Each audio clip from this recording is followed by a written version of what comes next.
मगध का विशाल महल। सिंहासन पर बैठा था महाबली जरासंध। उसके चारों तरफ उसकी विशाल सेना और सामने कांपते हुए दुश्मन। जरासंध गरजा, मेरे सामने कोई टिक नहीं सकता, मैं अजय हूं। उसने सैकड़ों राजाओं को कैद कर रखा था। उसका उद्देश्य था पूरे आर्यवर्त पर राज करना, लेकिन अहंकार का अंत हमेशा निश्चित होता है। गांव जल रहे थे, लोग डर के साए में जी रहे थे। एक वृद्ध बोला, अब हमें कोई नहीं बचा सकता। तभी एक साधु ने कहा, जब अधर्म बढ़ता है तब स्वयं महादेव प्रकट होते हैं। सबकी आंखों में उम्मीद जागी। अचानक आसमान काला हो गया, बिजलियां चमकने लगी, धरती कांप उठी और एक गूंजता हुआ स्वर, अहंकार का अंत अब निश्चित है। प्रकट हुए भोलेनाथ। जटाओं से गंगा बह रही थी, शरीर पर भस्म, तीसरा नेत्र अग्नि की तरह जल रहा था। देवता भी झुक गए जब भोलेनाथ ने जरासंध का घमंड तोड़ा। धरती हिल गई।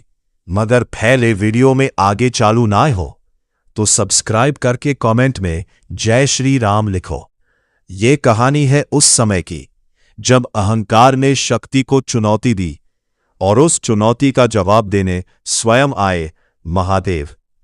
क्या सच में जरासंध इतना शक्तिशाली था, या फिर ये उसकी सबसे बड़ी भूल थी? जरासंध हंसा, तो तुम हो शिव, मैं तुम्हें भी हरा दूंगा। भोलेनाथ शांत स्वर में बोले, अहंकार ही तुम्हारा सबसे बड़ा शत्रु है। लेकिन जरासंध ने युद्ध की घोषणा कर दी। युद्ध भूमि तैयार। पहला वार जरासंध की गदा ने धरती फाड़ दी। जवाब में भोलेनाथ का त्रिशूल बिजली बनकर गिरा। पहाड़ टूटने लगे, नदियां उफान मारने लगी, आकाश लाल हो गया। जरासंध पूरी शक्ति से लड़ा, लेकिन हर बार भोलेनाथ का प्रहार भारी पड़ा। युद्ध की तीव्रता इतनी बढ़ चुकी थी कि स्वर्गलोक भी कांप उठा। देवता इकट्ठा हुए। अगर ये युद्ध जारी रहा तो सृष्टि नष्ट हो सकती है। इंद्र घबराकर बोले, हमें कुछ करना होगा। तभी एक ऋषि प्रकट हुए। जरासंध को हराना आसान नहीं, उसका जन्म ही रहस्यमयी है।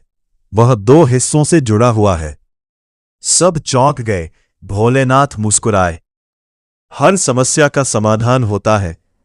उन्होंने अपनी माया से जरासंध को भ्रम में डाल दिया। उसे लगने लगा कि वह खुद से ही लड़ रहा है। पहली बार जरासंध डर गया। ये क्या हो रहा है? उसकी शक्ति कमजोर पड़ने लगी, उसका घमंड टूटने लगा। भोलेनाथ बोले, तुम्हारा अंत तुम्हारे अंदर ही छिपा है। और फिर उन्होंने उसे उसकी असली कमजोरी दिखा दी। अंतिम क्षण आ गया। भोलेनाथ ने एक जबरदस्त वार किया। पूरा ब्रह्मांड गूंज उठा। जरासंध दो भागों में टूट गया और इस बार वो जुड़ नहीं पाया। पहली बार जरासंध डर गया। ये क्या हो रहा है? उसकी शक्ति कमजोर पड़ने लगी। ये था जरासंध का असली अंत। अगर आप भी महादेव के भक्त हैं तो कमेंट में हर हर महादेव जरूर लिखें। सब्सक्राइब करें, ऐसे ही AI मिस्ट्री देखें फ्री।